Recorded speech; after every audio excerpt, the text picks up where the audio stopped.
سورہ طٰہٰ آیت نمبر 98۔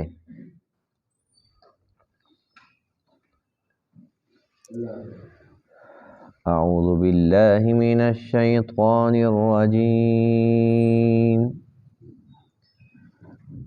بسم اللہ الرحمن الرحیم۔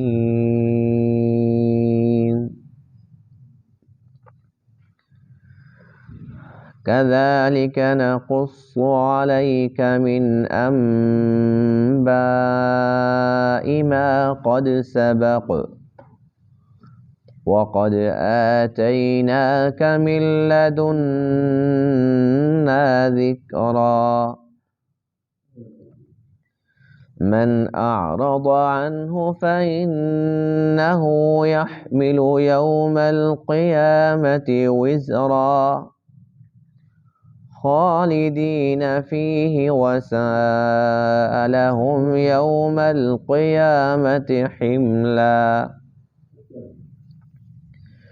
يوم ينفخ في الصور ونحشر المجرمين يومئذ زرقا يتخافتون بينهم إن لبثتم إلا عشرا نحن أعلم بما يقولون إذ يقول أمثلهم طريقة إن لبثتم إلا يوما صدق الله العظيم۔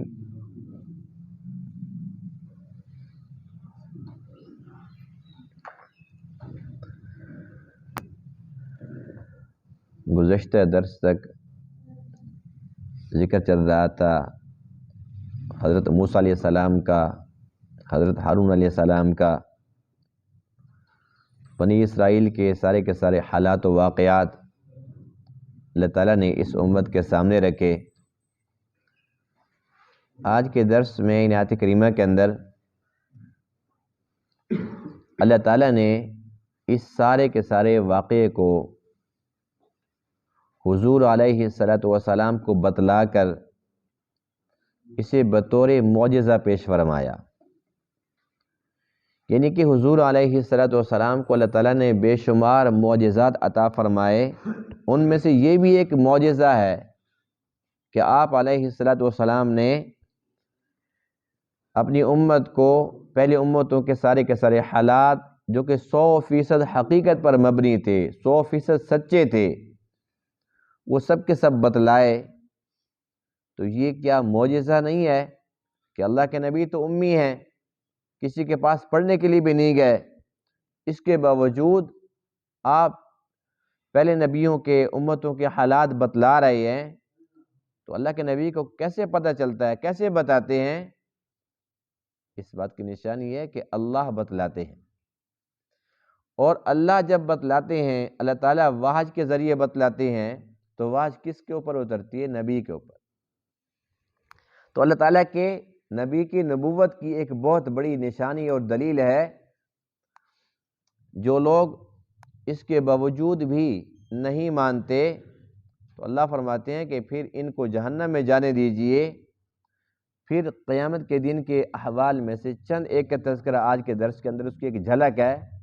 فرمایا کہ جو مجرم ہیں، جو لوگ قرآن مقدس کی باتوں سے اعراض کرتے ہیں، انکار کرتے ہیں، جب اللہ کے حضور حاضر ہوں گے تو مجرم بن کر آئیں گے، اور اس وقت ان کی آنکھوں کا رنگ نیلا ہو جائے گا، خوف کے مارے، ڈر کی وجہ سے آنکھوں کا کلر ان کا تبدیل ہو جائے گا، اور آپس کے اندر یہ اکٹھے ہو کر ایک دوسرے کو کہیں گے اتنی جلدی قیامت آ بھی گئی۔ کوئی کہے گا جی بس ہم تو 10 دن ٹھہرے وہاں، یعنی دنیا کے اندر جتنا عرصہ گزار کے گئے، اب اس وقت ان کو ایسے محسوس ہوتا ہے کہ یہ تو صرف 10 دن کی بات تھی۔ اور اللہ فرماتے ہیں کہ کچھ بندے تو ایسے بھی ہوں گے جو کہیں گے 10 دن وہ 1 دن کی بات ہے، ایک ہی دن تو وہاں پر گزار کے آ گئے۔ تو دنیا کے اندر جتنا بھی یہ جی لیں، لیکن جب آخرت کے عذاب ان کے سامنے آئیں گے جب ان کی آنکھیں کھلیں گی تب یہ ساری کے ساری ان کی جو عیاشی ہیں وہ سب کے سب بھول جائیں گے.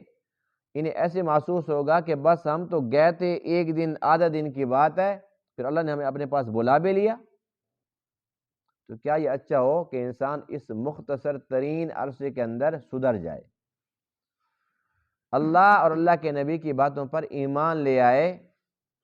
اسی کے اندر ہی کامیابی ہے، دنیا کی بھی اور آخرت کی بھی. کذالک نقص علیک، اسی طرح ہم بیان کرتے ہیں آپ کے سامنے، من انباء ما قد سبق، خبریں ان کی جو اس سے قبل گزر چکے ہیں. یعنی کہ پہلے نبیوں کے جو حالات ہیں وہ ہم آپ کے سامنے بیان کرتے ہیں. وقد آتیناک، اور البتہ تحقیق ہم نے آپ کو عطا کیا، من لدنا، اپنی جانب سے، ذکرا، ایک نصیحت کی بات، نصیحت نامہ. اور وہ کیا ہے؟ وہ قرآن مقدس ہے، جس میں سراسر خیر ہی خیر ہے. اس میں صرف اور صرف نصیحت کی باتیں ہیں، خیر کی باتیں ہیں. من اعرض عنہ، جو کوئی اس سے اعراض کرتا ہے، فإنہ یحمل، پس بے شک وہ اٹھائے گا، یوم القیامت وزرا، قیامت کے دن بوجھ. خالدین فیہ، اسی کے اندر ہی رہیں گے ہمیشہ ہمیشہ. یعنی کہ جو بوجھ اٹھائیں گے اسی بوجھ کے اندر ہی رہیں گے. وساء لہم، اور بہت برا ہے ان کے لیے، یوم القیامت حملا، قیامت کے دن وہ بوجھ اٹھانا. یوم ینفخ فی الصور، جس دن پھونکا جائے گا صور کے اندر. ونحشر المجرمین، اور ہم جمع کریں گے مجرمین کو، یومئذ، اس دن، زرقا، نیلگوں آنکھوں والے. یتخافتون بینہم، یہ آپس کے اندر خفیہ سرگوشیاں کریں گے، آپس کے اندر خفیہ باتیں کریں گے، تبصرے کریں گے. کیا کہیں گے؟ اِن لبثتم الا عشرا، کہ تم نہیں ٹھہرے رہے مگر صرف 10 دن. نحن اعلم، ہم زیادہ جانتے ہیں، بما یقولون، ان باتوں کو جو یہ کہتے ہیں. اذ یقول امثلهم طریقۃ، جب کہے گا ان میں سے زیادہ سمجھدار، جو زیادہ عقل مند ہے طریقے کے لحاظ سے، وہ کیا کہے گا؟ ان لبثتم الا یوما، کہ تم نہیں ٹھہرے رہے مگر صرف ایک دن.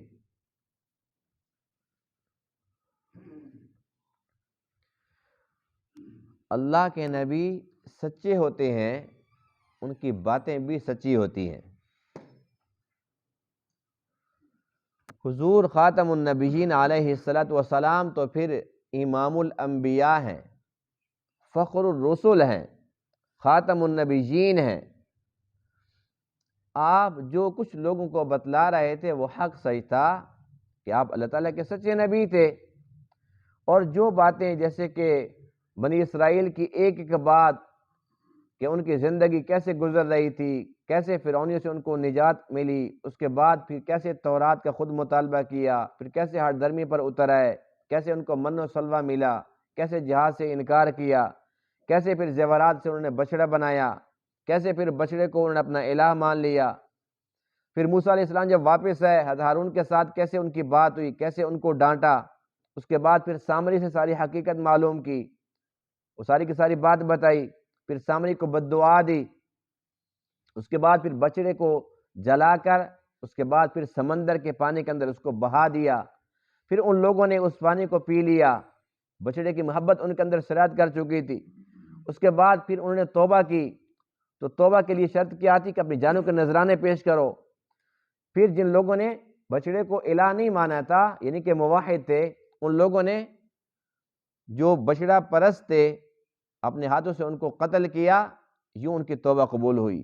اب یہ کتنی باتیں ہیں، بے شمار باتیں ہیں، ایک ایک بات کے اندر بہت بڑا بڑا سبق چھپا ہوا تھا اس امت کی خیر کے لیے. تو حضور علیہ السلام نے یہ ساری کی ساری باتیں، یعنی کہ وہ آپس میں دونوں نبی مل رہے ہیں، موسیٰ علیہ السلام کیسے ڈانٹ رہے ہیں، وہ کیسے ان کو کہہ رہے ہیں کہ مجھے چھوڑ دو، تو یہ ایک ایک بات یہ تو ایسے اللہ کے نبی بتا رہے تھے جیسے اللہ کے نبی وہاں پر خود موجود ہوں، تو اتنی پکی اور سچی باتیں کیسے بتائی ہیں؟ اس وجہ سے کہ آپ اللہ کے سچے نبی ہیں۔ تو اللہ فرماتے ہیں کذالک نقص علیک من انباء ما قد سبق، ہم بیان کرتے ہیں ان لوگوں کی خبریں جو آپ سے قبل گزر چکے ہیں، پہلی امتوں کے حالات ہم آپ کو بتاتے ہیں۔ تو اللہ اپنے نبی کو بتاتے ہیں، اللہ کے نبی پھر آگے امت کو بتاتے ہیں، اللہ کے نبی نبی ہیں تو بتا رہے ہیں۔ تو یہ سارے کے سارے واقعات بتلانا آپ کا اس بات کی دلیل ہے کہ آپ اللہ تعالیٰ کے سچے نبی ہیں۔ پھر اللہ فرماتے ہیں کہ اے محبوب، ہم نے تو آپ کو ایک نصیحت نامہ عطا کیا۔ یہاں پر من لدنا ذکرا، ذکرا سے مراد قرآن مقدس ہے۔ قرآن کو اللہ نے نور بھی فرمایا، اس کو ذکر بھی فرمایا، اس میں نور بھی ہے، اس میں خیر بھی ہے، اس میں نصیحت بھی ہے۔ اللہ تعالیٰ کا احسان عظیم ہے جس نے اپنے پیارے محبوب علیہ السلام کو بے شمار معجزات عطا فرمائے، جن میں سب سے بڑا معجزہ وہ قرآن مقدس ہے۔ جو اللہ کے نبی اگرچہ ہمارے درمیان موجود نہیں ہے، لیکن آپ کا معجزہ ہمارے سامنے موجود ہے، اور یہ ایسا معجزہ برحق ہے، ایسا عاجز کرنے والے کائنات کو کہ جو اس کو مانتے ہیں الحمدللہ، جو نہیں مانتے انہوں نے اس معجزے سے نہ صرف انکار کیا بلکہ اس کے ساتھ پورا مقابلہ کیا، اس کے اندر تحریف کرنے کے لیے اربوں خربوں ڈالر خرچ کیے، لیکن اس کا ایک نقطہ نہ گھٹا سکے ہیں نہ بڑھا سکے، ایک زبر زیر پیش کے اندر کوئی تبدیلی نہیں لا سکے، ایک لفظ اس میں سے نہیں نکال سکے۔ انہوں نے ترجمے کے اندر بھی تعریف کی کوشش کی، تفسیر کے اندر کوشش کی، انہوں نے کئی ایسے گمراہ لوگوں کو ہائر کیا، یعنی کہ پورا زور لگایا، اللہ نے ان کو رسوا فرمایا، اس لیے کہ یہ اللہ کی طرف سے اپنے محبوب کے لیے ایک بہت بڑا معجزہ ہے۔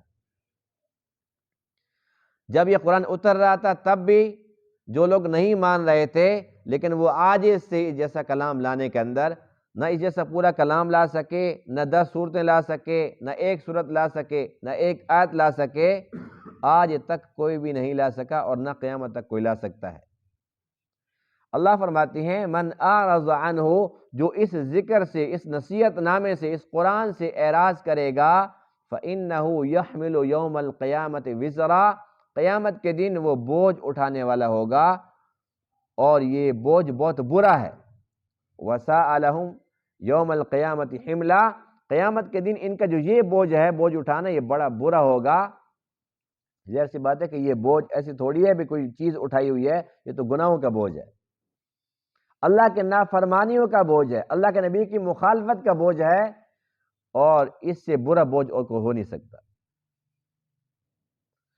اللہ فرماتے ہیں کہ قیامت کا دن ہوگا جب سور پھونکا جائے گا اور ہم مجرمین کو جمع کریں گے، یومئذ زرقا، ان کی آنکھیں نیل گوں ہو جائیں گی، ان کی آنکھوں کا رنگ تبدیل ہو جائے گا اللہ کے خوف کی وجہ سے، ڈر کی وجہ سے۔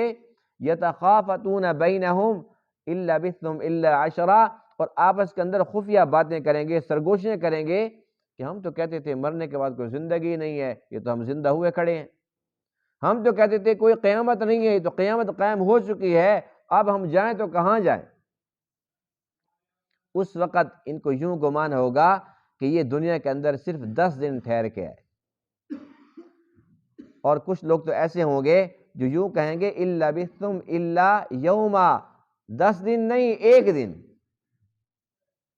اور تیسرے پارے کے اندر ہے کأنہم یوم یرونہا لم یلبثوا الا عشیۃ او ضحاہا، بعض کو تو یوں گمان ہوگا جس طریقے سے یہ لوگ صرف اور صرف ایک شام یا ایک چاش کے وقت کا جو ٹائم ہوتا ہے، تھوڑا سا وقت ہوتا ہے، بس یہی 2-3 گھنٹے دنیا کے اندر رہ کے چلے گئے۔ دنیا کی زندگی مختصر ترین زندگی ہے، اتنی مختصر ہے کہ اس کی مثال پیش کرنا بھی ناممکن ہے۔ ابھی تو ہمیں لگتا ہے نا جی 50 سال، 100 سال، 80 سال، یہ ہمیں ایسے محسوس ہوتا ہے، لیکن جو آخرت کی زندگی جب اس کو دیکھیں گے تو پھر یہ ایک مذاق، کھیل تماشا لگے گا، اور اللہ تعالیٰ نے ایسے ہی فرمایا کہ دنیا کی زندگی کھیل تماشا۔ اعلموا انما الحیات الدنیا لعب و لہو، یہ کھیل تماشا ہے، اس کی حقیقت کچھ بھی نہیں ہے، اللہ کے ہاں اس کی کوئی وقت نہیں ہے۔ جس طریقے سے بچے مٹی کے ساتھ کھیل رہے ہوتے ہیں اور وہ کھیلتے کھیلتے نا وہ چھوٹے چھوٹے گھر بناتے ہیں، وہ کہتے ہیں میں اپنا گھر بنا رہا ہوں، وہ کہتے ہیں میرا گھر دیکھو کتنا بڑا ہے، میرا گھر کتنا پیارا ہے، وہ مٹی سے بناتے رہتے ہیں، اور جیسے وہ کھیل کھیل کے تھکتے ہیں، پھر جیسے وہ کھڑے ہوتے ہیں وہ ایک ٹھوکر مارتا ہے، وہ کہتے ہیں تیرا گھر تو میں نے توڑ دیا، وہ کہتے ہیں میں نے تیرا گھر توڑ دیا۔ ابھی وہ محل بنا کے بیٹھے ہوئے تھے، تو بچوں کا تو محل تھا نا، تھوڑی دیر کے بعد وہ کھیل تماشا تھا، کون سا سچی والا گھر تھا، ختم۔ اللہ فرماتے ہیں کہ جس طریقے سے بچوں کے گھر کی کوئی حیثیت نہیں ہے، وہ صرف نام کا گھر ہے، وہ تو بچے کھیل رہے تھے۔ تو اس دنیا کا خالق یہ بتلا رہا ہے کہ میرے نزدیک دنیا ایسے ہی کھیل تماشا ہے، اس کی تو کوئی وقت ہی نہیں ہے، بس جب تک اللہ کی چاہت اللہ تعالیٰ اس کو چلا رہے ہیں، جب اللہ کی چاہت ہوگی تو نظام کو لپیٹ کے رکھ دیں گے، ختم ہو جائے گا۔ اب ایک بندے کی عمر کو 1,00,000 سال تو نہیں ہے، کوئی 10 لاکھ سال تو نہیں ہے، ہر دور کے اندر جس کو بھی عمر ملی ہے، 1000 سال ملی ہو یا 2000 سال بھی ملی ہو، لیکن جو آخرت کی زندگی ہے وہ ہمیشہ ہمیشہ کی ہے، تو 1000 سال بھی کوئی معنی نہیں رکھتا، اور جس کو زندگی ملی ہی 50 60 سال 70 سال ہے، تو 60 70 سال کا وہ کیا کہے گا؟ اس نے یہی کہنا ہے جو قرآن میں نقشہ بتلا رہا ہے، اِلَّا بِثْتُمْ إِلَّا عَشْرًا، کوئی کہتے 10 دن کی بات لگ رہی ہے، کوئی کہتے نہیں اِلَّا بِثْتُمْ إِلَّا يَوْمًا، نہیں ایک دن کی بات لگ رہی ہے، کوئی کہتے نہیں لم يلبثوا الا عشیۃ او ضحاها، ایک شام یا ایک صبح کا وقت ہے، ایک چاش کا وقت ہے، بس اتنی سی بات محسوس ہو رہی۔ اللہ تعالیٰ نے ہمیں ایک موقع عطا فرمایا، اور یہ بھی اللہ کا کتنا فضل ہے کہ زندگی مختصر ہے۔ دیکھو جانا تو ہے سب نے، یہاں تو ہر بندہ ہی چاہتا ہے کہ میں مروں ہی نہیں، انسان کی خواہش ہے نا، انسان کہتا ہے کہ میں نہ مروں۔ 70 سال کا ہو گیا تب بھی وہ کہتے ہیں میں نہیں مرنا چاہتا، وہ 100 سال کا ہو گیا پھر بھی وہ کہتے ہیں میں نہیں مرنا چاہتا۔ تو بات یہ ہے کہ انسان کی خواہش تو ہے کہ اس کو 1000 سال بھی عمر مل جائے تو وہ تھوڑی ہے، لیکن بالآخر جانا تو ہے نا۔ شکر ہے کہ زندگی مختصر ہے، ورنہ جیسے آج کل ہم گناہ کر رہے ہیں اور کثرت سے کر رہے ہیں، نیکیاں کم اور گناہ ہم زیادہ کرتے ہیں، ہر طرف گناہوں کے اسباب پھیلے ہوئے ہیں، ہر طرف ایک شیطان کا جال بچھا ہوا ہے کہ گناہوں سے بچنا بہت ہی مشکل مرحلہ ہو گیا ہے، اور نیکیاں کرنا وہ بھی بڑا مشکل کام ہو گیا، نیکی کرنے کو آسان کام ہے۔ اس طرح خدا نہ خواستہ اگر عمر ہماری 1000 سال ہوتی، پتہ نہیں کتنے گناہوں کا بوجھ اٹھا کر لے کے جا رہے ہوتے۔ شکر ہے کہ مختصر ہے، بھئی تھوڑے سے گناہ ہم کرتے ہیں، اللہ کہتے چلو آ جاؤ چھٹی ہے تمہاری۔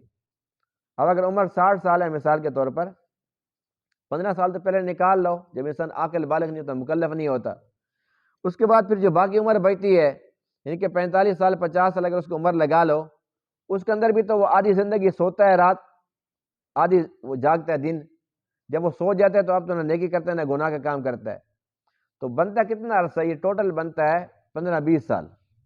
جس کو 60-70 سال مل جائے اس کی بات کر رہا ہوں، جس کو یہ بھی نہ ملے تو کل 20-25 سال کیا محسوس ہوں گے جو ہمیشہ کی زندگی اس کے مقابلے کے اندر۔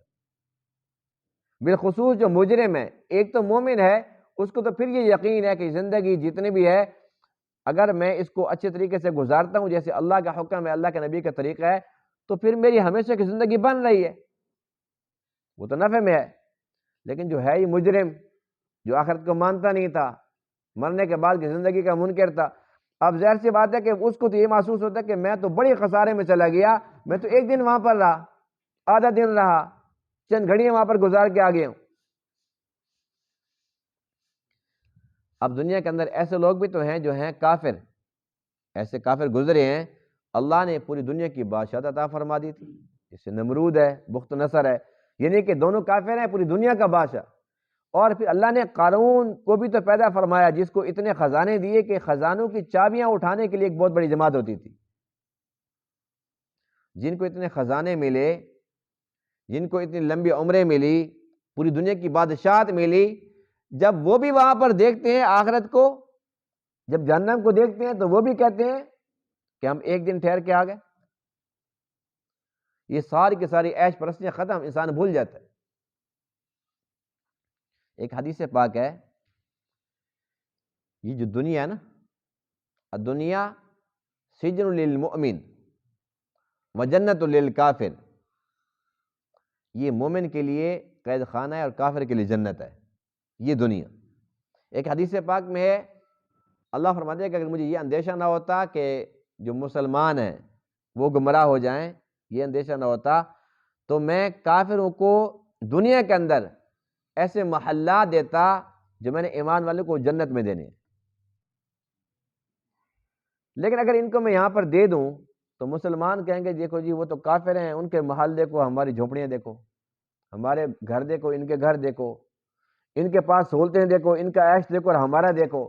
اللہ تعالیٰ ان سے راضی ہے، اللہ تعالیٰ ہمارے اوپر ناراض ہے، کیونکہ آج کل ہم نے بھی تو یہی پیمانہ گھڑا ہوا ہے نا، جس کے بعد چنٹکے آ جائیں کہتے جی بس اللہ اس کے اوپر راضی ہو گئی ہے۔ اگر یہی فارمولہ ہے تو پھر تو ماننا چاہیے کہ پھر قارون بھی کامیاب تھا، قارون کامیاب تھا۔ کوئی بندہ اپنے بچے کا نام قارون رکھنا پسند کرے گا؟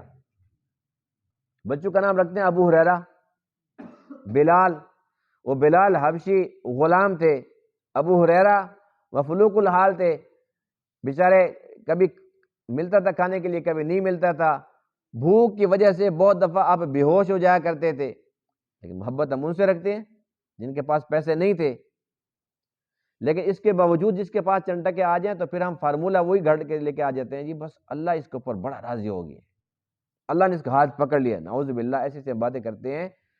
جو بندہ پکا نمازی بن جائے، اللہ کے گھر میں زیادہ وقت گزارنے لگ جائے، اس کے بارے میں ہمیں کہنا چاہیے کہ اللہ تعالیٰ اس کے اوپر راضی ہو گیا، اللہ نے اس کا ہاتھ تھام لیا، اللہ تعالیٰ نے اپنے گھر میں آنے کی اس کو توفیق عطا فرما دی ہے، یہ بندہ خوش نصیب ہے۔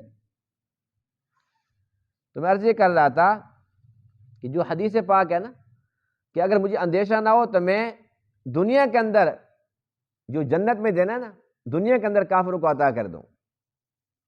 ظاہر سی بات ہے کہ پھر بھی تو وہ سب کچھ چھوڑ کے جائیں گے، ہمیشہ کی زندگی میں تو جہنم ہی ہے۔ اللہ تعالیٰ نے پھر بھی دنیا کے اندر ایسا سسٹم لگا دیا کہ بھئی جو مومن ہے وہ بندے گمراہ نہ ہوں۔ یہ کمزور ہے انسان نا، اس لیے اللہ تعالیٰ نے ان کو دیا تو ہے، اتنا نہیں جتنا اللہ تعالیٰ کی چاہت تھی۔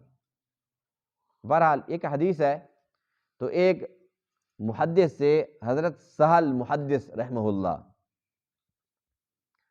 اللہ تعالیٰ نے ان کو دین بھی دیا تھا اور دنیا بھی دی تھی۔ یہ اللہ تعالیٰ کی تقسیم ہے، جس کو چاہے دین دے دے، جس کو چاہے دنیا دے دے، جس کو چاہے دونوں دے دے، جس کو چاہے دونوں نہ دے۔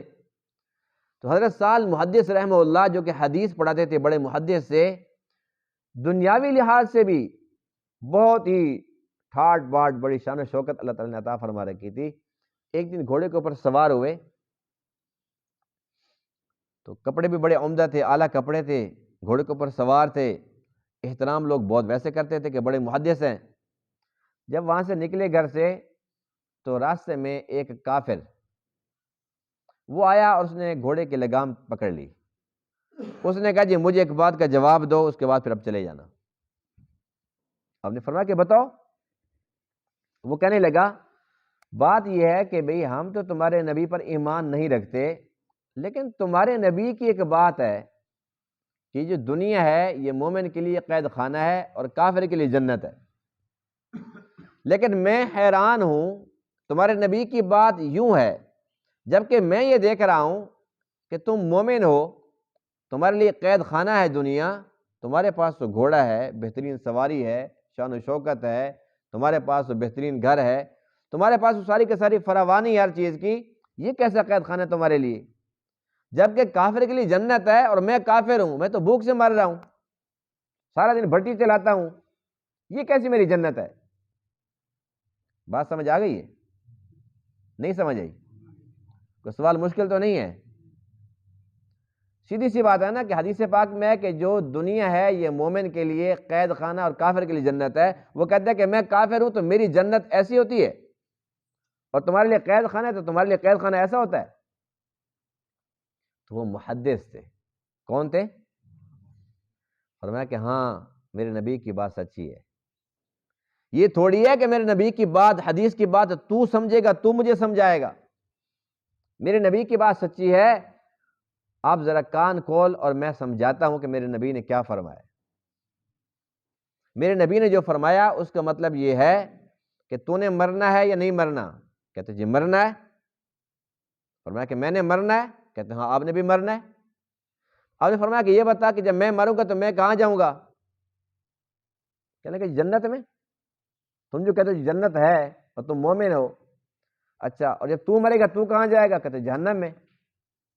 تو آپ نے فرمایا کہ جب میں جنت میں جاؤں گا، جب میں جنت کی نعمتوں کو دیکھوں گا، میں کہوں گا اللہ کے نبی کی بات سچی ہے کہ میں تو قید خانہ کے اندر زندگی گزار کے آیا۔